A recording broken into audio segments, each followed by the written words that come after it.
Yo, it's day 12, inviting versus influencing.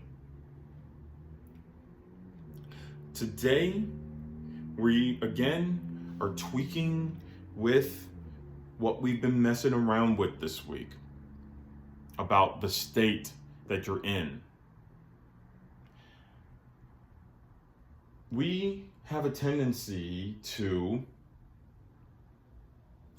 try to manipulate what's going on in the external world instead of changing the state that we're in on the inside. So we have a desire for a person to love us, whether it's your dad or your mom or your significant other. You want them to love you. You don't feel like they understand you. And so you do all sorts of things to get them to notice you in the way you want to be noticed.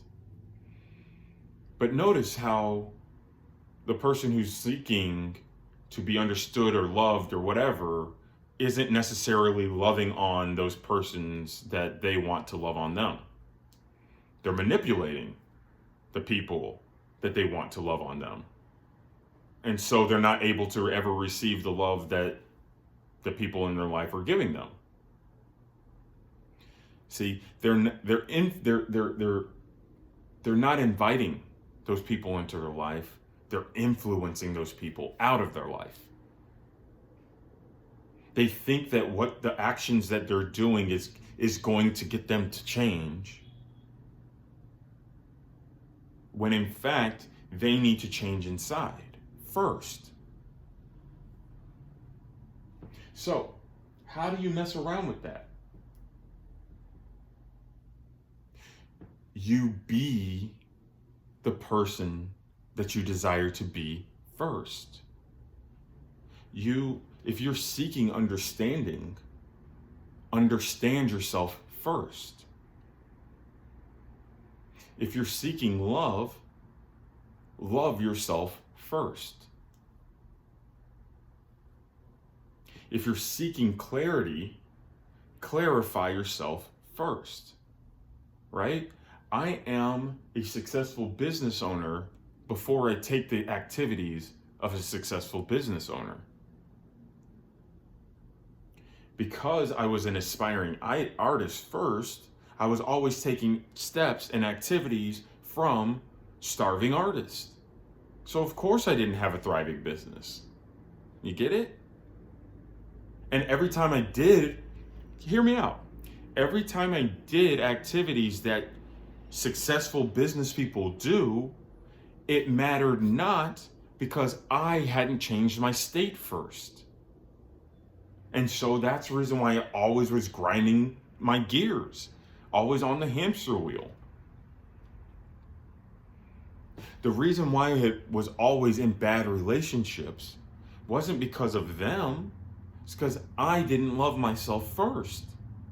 And no matter what activities I did, I was always getting negative results. I was always trying to influence the mirror, the people on the outside, before changing me, because I didn't need to change. I was a starving artist. I was a woe is me boyfriend.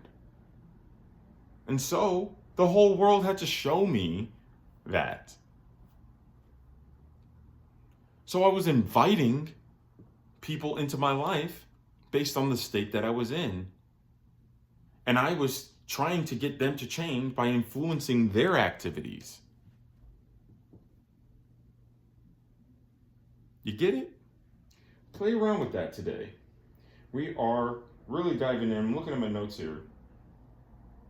It's the build it and they will come type of idea, right? I want my own baseball field or whatever. Like, he had to envision a baseball field even though the outside world showed him cornfields, he had to hold in mind that the cornfield didn't exist and that it was actually a baseball field. I'm talking about Field of Dreams, by the way. He was that person first, and the activities followed. So anytime you find yourself frustrated, anytime you find yourself knocked off the block, it's because you're not in the state of the wish fulfilled first. Okay? Alrighty. So let's talk about the young man again. All right? If he held in mind that he was good with women, or that he was going to have a good time with the people he was approaching, when the girls giggled, he wouldn't have let it knock him off his rocker and go back to his friends. If he was holding in mind that he's awkward around women, the giggling would knock him off his rocker. What he was holding in mind is what dictated what meaning he was adding to things. So how can you be more of a blessing to your own self first? By understanding the truth of who you are and identifying with that first.